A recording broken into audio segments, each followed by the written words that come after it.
Just days ago, the Royal Bank of Scotland announced a return to profit, but today their good fortune appears to have run a little thin.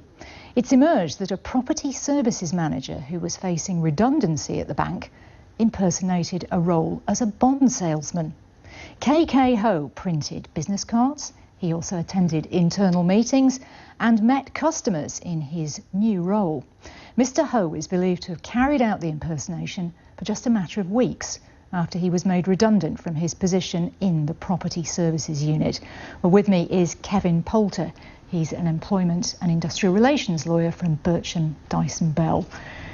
Kevin, this is amazing, isn't it? Can we believe it's true? Unfortunately, we can. There's no accounting for what some people might do, especially when facing probably a very difficult position, such as being made redundant. People act in very strange ways, and this seems to be one of those examples.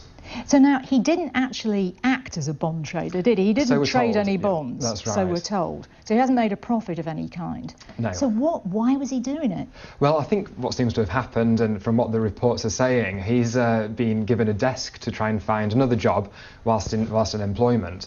And he's taken this opportunity to make himself at home at this desk, seemingly setting himself up, as you say, as a bonds tradesman, and to print his own business cards, incredibly, and to convince not just potential customers, it seems, but also his colleagues and supervisors. But now this is quite significant, isn't it? Because it's a highly regulated organisation. In fact, it's largely owned by the British taxpayers still. Absolutely, absolutely. And the Financial Conduct Authority are going to have probably something to say about that. And I think there's an investigation might already be taking place.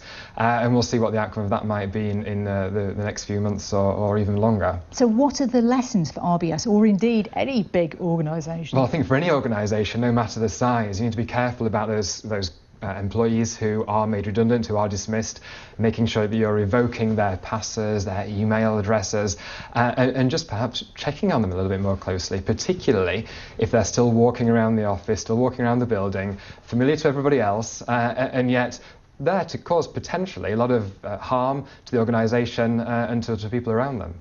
Kevin Poulter, employment and industrial relations lawyer at Bircham, Dyson Bell. Thank you very much indeed.